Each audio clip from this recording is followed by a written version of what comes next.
और किसी किसी को सविकल्प, मतलब इतनी गहरा ऑपरेशन होता है उसको भान नहीं होता है, फिर भी ऑपरेशन हो गया होता है। जब कोमा दूर होता है तो व्यक्ति जगती है तो उसको ख्याल आता है कि मेरा ऑपरेशन हो गया। तो किसी किसी को सविकल्प में ऐसा होता है, किसी को निर्विकल्प में होता है। नारद जी, याज्ञवल्क्य जी, भरद्वाज जी, काकभूषुंडी जी, गर्व जी, माँ पार्वती, शिव जी, कोई एक दूसरे को निमित्त बना करके प्रश्नोत्तरी करके कुछ न कुछ कथा रूप में बताए हैं, उदाहरण रूप में कुछ बताए हैं, जिससे पढ़ करके, सुन करके, बाँच करके हमारे जैसे आप जैसों को कुछ बोध मिले, कुछ ज्ञान हो। उन लोगों को कुछ भ्रांति नहीं रही है, फिर भी ये प्रसंग उपस्थित करके कुछ बताया है कि ऐसे ऐसे महापुरुषों ने भी अपना स्पष्ट सब जगह बात की है। नारद जी जो हैं शुरू में भजन कर रहे हैं, भजन करते करते करते करते भगवान की बहुत कृपा उन पर, और बहुत दिन तक भजन कर रहे हैं तो उनके अंदर की सारी वृत्तियाँ नष्ट हो रही हैं जो संसारिक हैं। काम, क्रोध, मद, लोभ, मात्सर्य, ईर्ष्यादि पर वो विजय करने हो रही है। विजय होने के अंदर वो सब सफाई हो रही है। बहुत उनका आनंद आया। उसी समय कामदेव आए हैं उनके समक्ष विघ्न करने के लिए कि नारद जो है कहाँ तपस्या कर रहे हैं, इनको क्या चाहिए। तो नारद जी चलित नहीं हुए हैं और कामदेव पर विजय प्राप्त कर लिए। विजय प्राप्त करने के बाद उनको लगा कि मैं काम के ऊपर विजयी हो गया, कामजित हो गया मैं, इसलिए अब मुझे इस जगत में कोई भी बाधाएं नहीं आएंगी। तो कभी कभी जो है सूक्ष्मात सूक्ष्म आप सभी के अंदर इतना आणो मल होता है कि आणो मल के विषय में जानकारी बहुत मुश्किल है।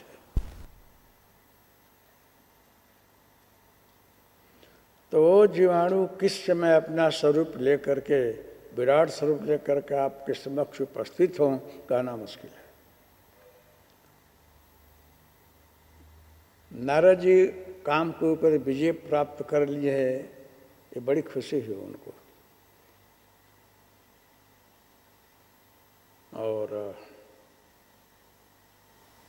इस खुशी में, प्रसन्नता में वो अपने पिता श्री ब्रह्मा के पास गए हैं और बोले हैं कि मैं शुभ समाचार है कि मैं काम पर विजयी हो गया, काम जितम हो गया। ब्रह्मा जी बहुत खुश हुए कि नारद तू मेरा पुत्र है, तेरे को क्या संताप देगा। लेकिन इस बात को जा कर के शिव और विष्णु को मत बताना।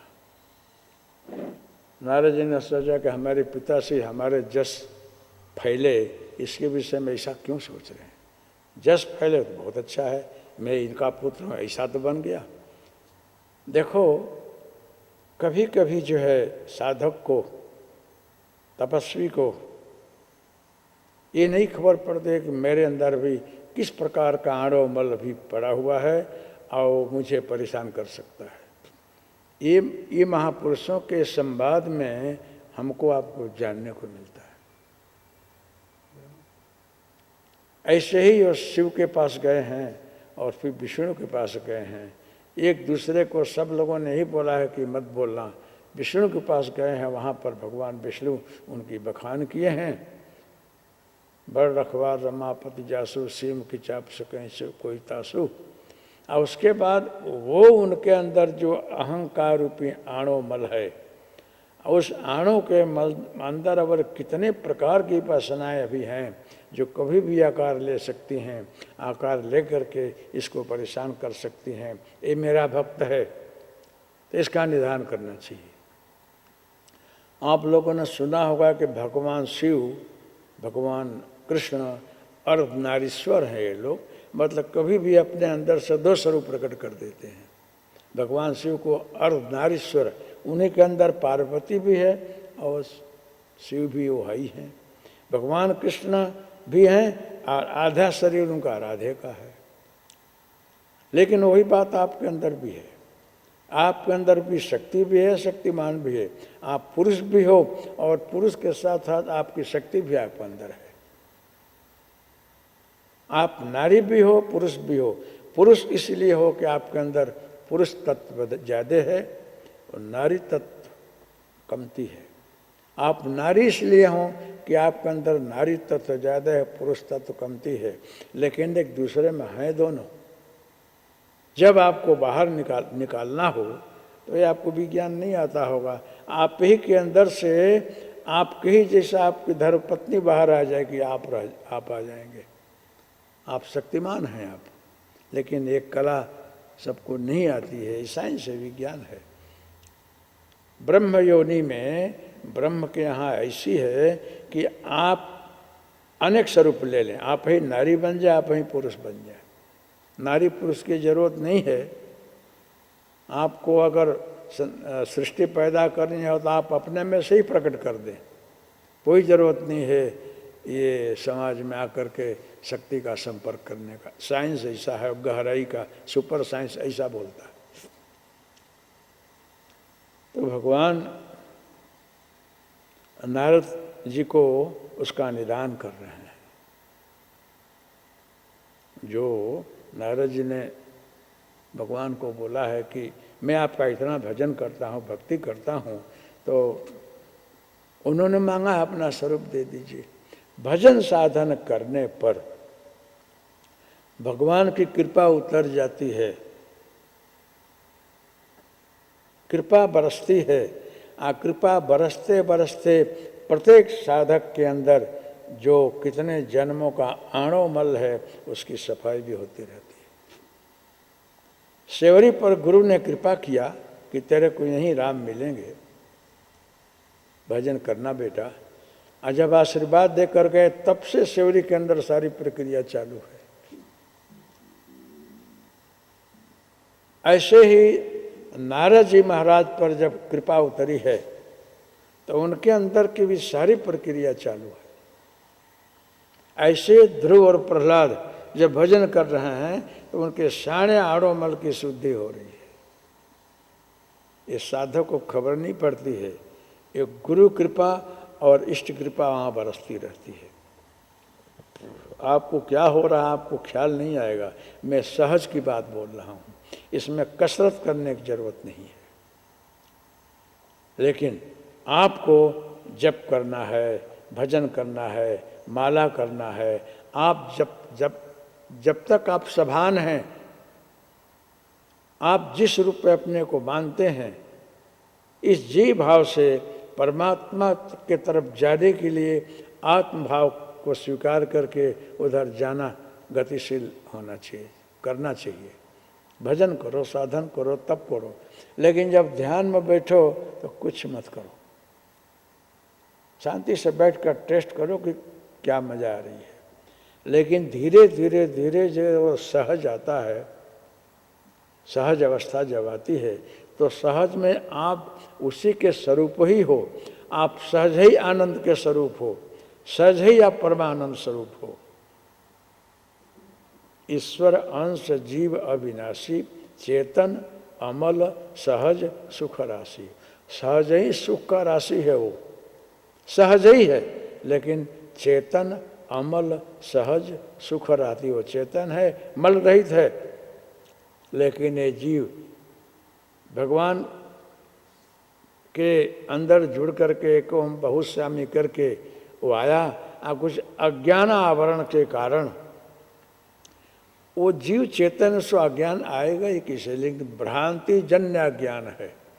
इस भ्रांति जन्य अज्ञान को, जीव भाव को स्वीकार करके वो सुखी दुखी का नाटक कर रहा है। मैं सुखी हूँ और दुखी हूँ, ये भ्रांति में पढ़ करके इस प्रकार के इस नाटक में जुड़ा हुआ है। वो ये भगवान का नाटक लीला, उसी में आप भी जुड़े हुए हो। आप अज्ञानी नहीं हो, आप दुखी नहीं हो, आप सुखी नहीं हो, लेकिन ये भी आपकी लीला है, आप सुखी हो और दुखी हो। जब आप जग जाओगे तो सारी सुख दुख की भ्रांति हट जाएगी। आपके अंदर अज्ञान का आवरण कुछ ढका हुआ नहीं है, वो भ्रांति है। सूरज को कोई बादल ढक ही नहीं सकता है, लेकिन थोड़ी देर के लिए बादल आ गया है, वो भ्रम है, अपने आप वो हट जाएगा। सूरज तो जैसा है वैसा ही है। तो ज्ञान के ऊपर जो अज्ञान का आवरण है भाषित हो रहा है। आप और हम दोनों सत्संग कर रहे हैं। जब से कृपा होती है तब से आपकी सफाई समर्थ गुरु के कृपा के बाद सत शिष्यों के अंदर के सभी मल की शुद्धि अपने आप होने लगती है। लेकिन उसको अपने कर्म योग में लगा रहना चाहिए। गीता में भी भगवान ने बोला है कि यज्ञ है, दान है, तप है, जप है, ये नहीं छोड़ना चाहिए, ये करते रहो। बाकी सब अपने आप हो रहा है, मैं कर रहा हूँ, लेकिन ये तेरा कर्म योग है वो तेरे को करना है। आगे क्या होगा? कर्मण्येवाधिकारस्ते मा फलेषु कदाचन। तुम सोचो नहीं आगे क्या होगा, तुम्हारा काम करना है, बाकी मेरे हाथ में, मैं करूँगा। तो सेवरी को भी जब गुरु कृपा किए तो अंतर शुद्ध होते होते भगवान का स्वरूप बन गई है। वो परमात्मा का स्वरूप बन गई है और जाते समय भगवान का के स्वरूप में गई है उनके लोक में उसी समय। लेकिन एक क्षण में नहीं हो गया है सहज, वो पहले से शुरू रहा, अब वहाँ आता है तो पूर्णावती हो गई है। ऐसे ही ध्रुव और प्रहलाद को भी आशीर्वाद दिया है, उनके सारे आड़ोमल की शुद्धि हुई है। भगवान मिले हैं, चतुर्भुज स्वरूप में दर्शन दिए हैं, कृपा किए हैं, गुरु की कृपा उन पर है। जब जब प्रहलाद पर ध्रुव पर आपत्ति आई है तो नारद जी वहीं से बैठे बैठे अपने वरद हस्त से कृपा से मदद किए हैं, कराए हैं, उनकी सारी शुद्धि हो रही है। आज जो कुछ बाकी रहा राज में भेज करके राजा बनाया है, राजपाट बौभे भोगवाया है, आप भोगवाने के बाद अपना स्वरूप दिया है। जीव पाव निज सहज स्वरूपा। तो जो आप भजन साधन करो, जो आपके अंदर प्रक्रिया हो उसको स्वीकारते रहो। तर्क मत करो, क्यों हो रहा है, कैसे हो रहा है, ये आपकी समझ में आएगा ही नहीं। क्योंकि वहाँ बुद्धि की गति ही नहीं है, वहाँ तर्क पंगु हो जाता है, वहाँ मन चित पहुँच ही नहीं सकता है। वहाँ तो अनुभूति है, परम शांति है, परमानंद है।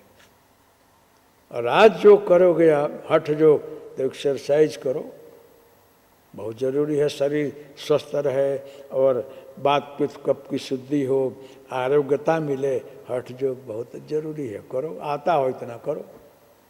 राजयोग में आप पड़े हो तो राजयोग से संबंधित जो क्रियाएं वो भी करो। लेकिन जब किसी समर्थ गुरु की आपके पर कृपा हो, ऐसी हो गई किसी प्रारब्धानुसार, किसी जन्म के पूर्ण के अनुसार, तो आपको जब सहज में ले जाएंगे तो आपको हठ जो राज जो खुद को कुछ करना नहीं होगा, जो होगा अपने आप होगा, खुद को कुछ नहीं करना होगा। मेरा प्रश्न यही सदगुरु के समक्ष रहा कि मुझे ध्यान नहीं लगता रहा, कुछ क्रियाएं हमको नहीं होती हैं, क्यों? इतना भजन साधन जंगल में रख कर किया हूँ, खाना पीना में कुछ नहीं मिला, आकाश वृत्ति में जिया हूँ, तो हमको ध्यान क्यों नहीं लगता रहा? बोले कि तेरे को मैं सहज में ले जाने के लिए ऐसा कर रहा था। अगर आपको सहज में ले जाना होगा तो पहले शांभवी देंगे। इसीलिए ध्यानी को जब ध्यान करना हो तो कभी कभी खुली आंखें करके किसी पॉइंट पर दृष्टिबिंद केंद्रित करके बैठो। जब तक बैठ सको बैठो, तुम्हारी आंखों की पलक न पड़े तब तक स्थिर रहो। जब न रहा जाए, आंख में पानी आने लगे, पलक पड़ने लगे, तो आंख बंद करके बैठ जाओ। तो शांभवी जब आती है तो मस्तिष्क में थोड़ा सा आपको पेन सा लगेगा, आपके यहाँ से श्वास बारे बारे होगा, मतलब आपका जो प्राण अपान है ऐसे जगह आ जाएगा कि आपको लगेगा कि मुझे कुछ हार्ट की बीमारी हो रही है, मेरे हृदय पर दबाव आ रहा है, श्वास भारे भारे लग रहा है, श्वास लेने में तकलीफ पड़ रही है। क्यों? कि आपको ज्ञान नहीं है। आप सहज में शांति से बैठे रहो, ज़्यादा श्वास खींच कर लेने की जरूरत क्या है। श्वास की गति 12 अंगुल पर है, तो 11, 10, 9, 8, 7 अपने आप कमती होते होते मंद हो रहा है। जब मंद हो रहा है तो बैठे रहो। 1 अंगुल से श्वास आ जा रहा है, ऐसा हो जाता है। ऐसा जब हो तो शांति से बैठे रहो। और बहुत अच्छी स्थिति है, वो बहुत उत्तम है। चाहो तब तक बैठो, इसमें तुम्हारी आयुष्य बढ़ती है, हजारों वर्ष की उम्र हो जाएगी, क्योंकि प्राण क्षय होता ही नहीं है, मंद चल रहा है और प्राण अपान की शुद्धि हो चुकी है। और ऐसी स्थिति में शांति से बैठे रहो। ये सहज में लाने की प्रक्रिया है। ये सांभवी आती है तो आपके चारों तरफ एक ओरा आता है। ओरा सद्गुरु का ओरा है जो आपको सुरक्षित रखता है। करऊं सदा तिनकी रखवारी, जिम बालक पालई महतारी। ऐ नारद, जब तुमने मांगा मेरे स्वरूप को, अपने स्वरूप को, मेरे स्वरूप तुमने मांगा तो मैंने दिया जरूर, लेकिन अन्य स्वरूप दिया जहाँ किसी को लोभ न लगे। मैं अपना स्वरूप दे दिया होता तो सारी दुनिया तेरे पास लट्टू हो जाती। मैंने तेरे को अपना बंदर वाला स्वरूप दे दिया। बंदर भी मैं ही हूँ, सब में मैं ही हूँ। तो उस स्वरूप में तेरे को माया संताप न दे, इसलिए इसी सुरक्षा कवच दिया कि तू माया में पड़ न जाए। जिस प्रकार से बच्चा जो है वो नाक पकड़ने जाता है, अग्नि पकड़ने जाता है, कुछ तो माँ उसको बचाती है कि जल जाएगा पकड़ेगा तो। इसी प्रकार से यह विचार, इसी प्रकार से मैं ये विचार करके तेरे को उधर नहीं जाने दिया, बचाया और तेरे को आज यहाँ लाकर खड़ा रखा। तेरा श्राप में स्वीकार लिया, वो भी मेरी इच्छा, लेकिन तेरी सुरक्षा मैंने की। माँ बाप खुद परेशानी उठा लें लेकिन बच्चे को तकलीफ नहीं होने देते हैं। ऐसे ही भगवान जो है अपने भक्तों की सुरक्षा करता है, खुद सहन कर लेगा लेकिन भक्त को कुछ नहीं होने देगा। जब महाशक्ति छोड़ा है रावण ने, मेघनाद ने, तो भगवान खुद पर सहन किए हैं। एक बार ऐसी शक्ति आई है कि विभीषण को ही मार दे, ये सब काम पूरा हो जाए। तो भगवान देख लिए शक्ति विभीषण सहन नहीं कर सकेगा, तो तुरंत विभीषण पाछे मेला, सम्मुख आप सहे प्रभु सहला। उस शक्ति को भगवान ने यहाँ पर सहन किया, विभीषण को पीछे खड़ा कर दिया कि मेरा भक्त न मरे। 1 सेकंड भगवान ध्यानस्थ हो गए। वो शक्ति का प्रभाव तो दर्शाना चाहिए। मूर्छा सी आई 1 सेकंड की, फिर स्वस्थ हो गए हैं। उसी समय जामवंत जी क्रुद्ध होकर के रावण को मारे हैं, थप्पड़ मारे हैं। तो भगवान बोलते हैं कि मैं अपने भक्तों की हमेशा सुरक्षा करता हूँ। तो अगर आप अनन्य शरणागत भक्त हो, भजन जप कर रहे हो, तो आपके समक्ष जो कुछ उपस्थित हो, सुख दुख अनुकूलता प्रतिकूलता, उसमें स्वस्थ रहो। आप ध्यान में बैठते हो और अनन्य शरणागति कि मेरे आप ही गुरु हैं, त्रिमूर्ति, आपके सिवा कोई नहीं है, आप मेरी सुरक्षा करें, रक्षा करें, मुझे आगे ले जाएं। तो कुछ क्रिया होने लगेगी, कुछ पेट में अपने आप नेवली होने लगे, योगा होने लगे, श्वास की पौर्ध गति हो, हृदय में भरा जाए ना। कभी ध्यान में बैठो ना तो कभी अपान जो ऊपर चढ़ता है और प्राण तो वहीं रहता ही है। प्राण अपान का होम होता है ना, तो कितने जन्मों के संस्कार, कुसंस्कार जल जाते हैं। जब अपान यहाँ था तो छाती में दबान आता है, दबान आता है तो सांस लेने में तकलीफ पड़ती है, तो लोग डर के मारे उठ जाते हैं कि कुछ हो गया, हमको कुछ हो जाए तो। कोई ध्यान में बैठता ही नहीं है।